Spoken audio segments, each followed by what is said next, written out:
تمہاری دعائیں کبھی رد نہیں کرتا اور نہ وہ تمہاری صداؤں کو نظر انداز کرتا ہے۔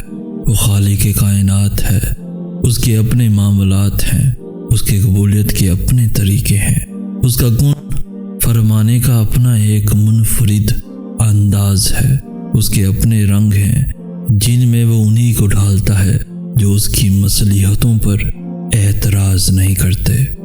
تمہیں بس یقین رکھنا ہے کہ جو تمہارا ہے اس تک تمہیں پہنچنا نہیں پڑے گا، بلکہ وہ خود راستہ ڈھونڈ کر تم تک پہنچا دیا جائے گا۔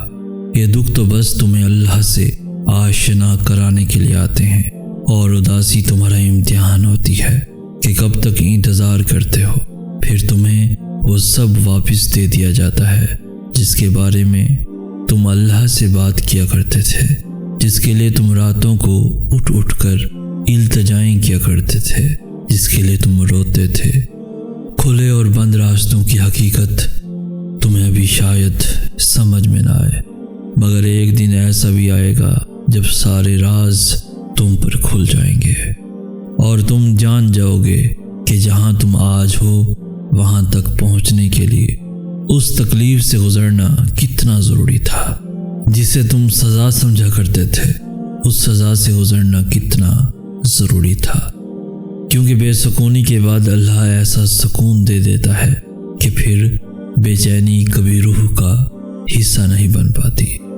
وہ جو ایک حکم سے چاند کو 2 ٹکڑوں میں تقسیم کر کے اسے اس کی جگہ سے سرکا سکتا ہے، اس رب کے لیے تمہاری ان خاک سے بنی ہاتھ کی لکیروں کو بدلنا بھلا کیا مشکل ہے، جس کے ایک اشارے پہ مچھلی اس کے بندے کو زندہ ساحل پر اگل دے۔ وہ کیسے پھر تمہیں اس اذیت کے سمندر میں ڈوبنے دے سکتا ہے؟ تم اس سے بے خبر ہوتے ہو، مگر وہ ہر لمحہ تمہارے دل کی کیفیات کی خبر رکھتا ہے۔ تمہارے ذہن میں خیال کے آنے سے پہلے ہی وہ تمہارے ارادوں کو اور ہر خوف کو بھانپ لیتا ہے۔ اللہ جانتا ہے کہ کب تمہارا ضبط ٹوٹنے کو تھا، مگر تم نے خود پر جبر کیا، صبر کیا۔ دل کے سارے معاملات تو بس اللہ سے ہی جڑے ہوتے ہیں۔ یہ شکستہ دل منتظر ہے آج بھی تیرے معجزوں کا۔ یہ کہانیاں آج بھی تیرے ایک کن پہ رکی ہیں۔ زمانے سے تو بچ جاؤں، پر تجھ سے کیسے چھپوں؟ سونے کی تھیں جو راتیں وہ جاگ کر کٹی ہیں۔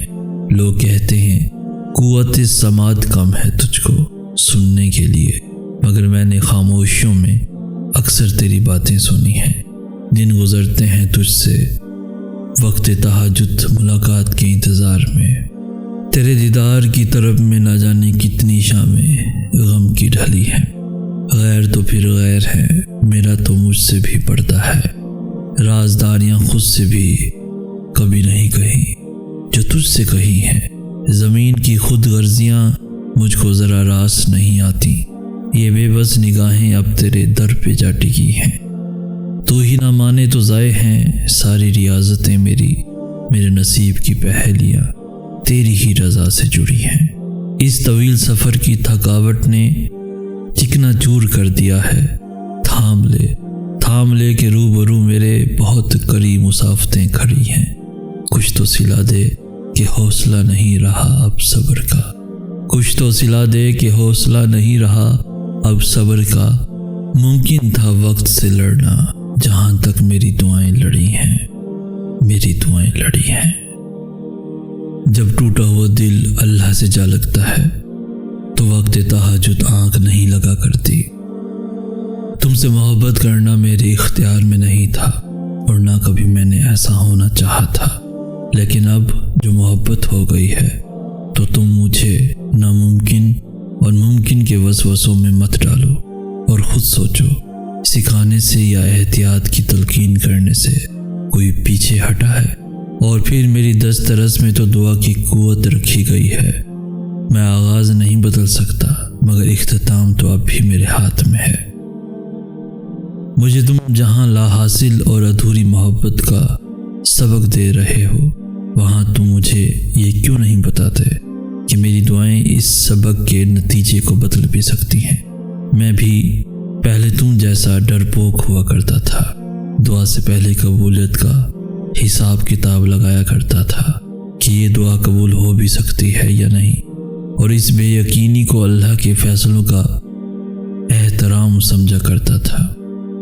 لیکن اب میں یقین کے اس دہرائی پر کھڑا ہوں جہاں میں جانتا ہوں کہ وہ دعا قبول پہلے کرتا ہے اور توفیق بعد میں دیتا ہے، اور آپ تو میری دعا کا وہ حصہ ہیں جو زبان سے ادا نہیں ہوتا، جس کا حال آنکھیں اللہ کو سناتی ہیں۔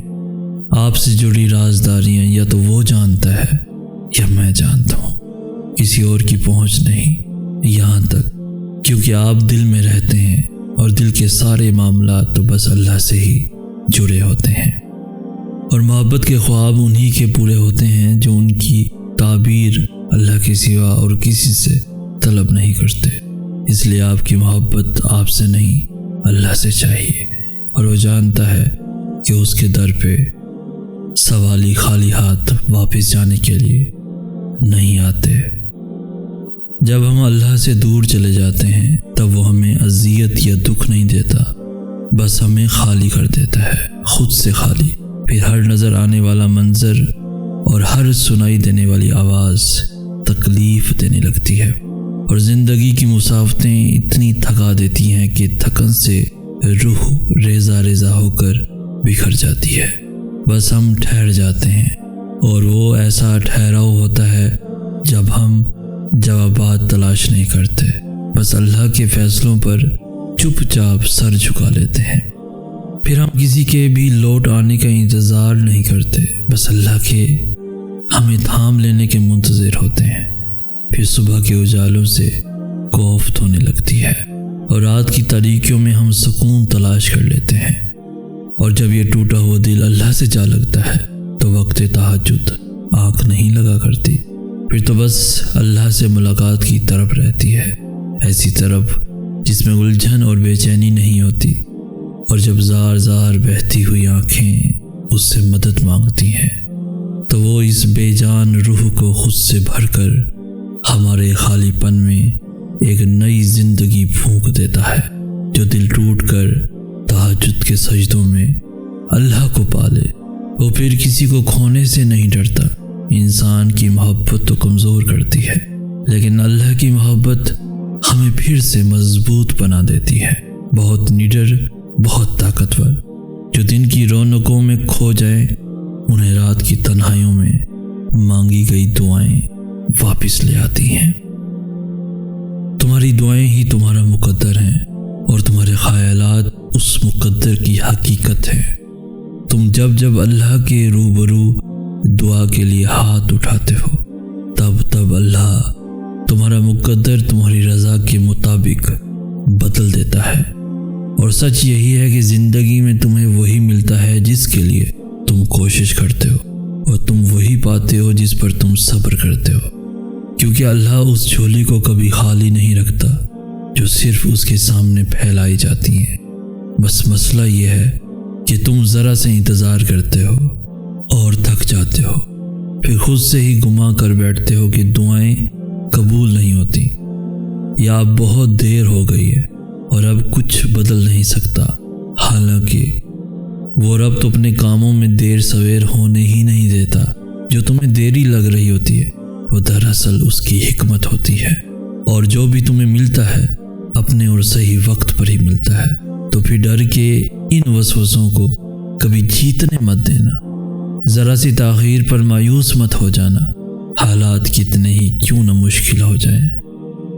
تم دعا کرنا کبھی مت چھوڑنا، کیونکہ اس کا ایک کن تمہارا صدیوں کا کام لمحوں میں کر سکتا ہے، اور جو دعا کا خیال تمہارے دل میں لا سکتا ہے وہ اس خیال کو تمہارا مقدر بنانے پہ بھی قادر ہے۔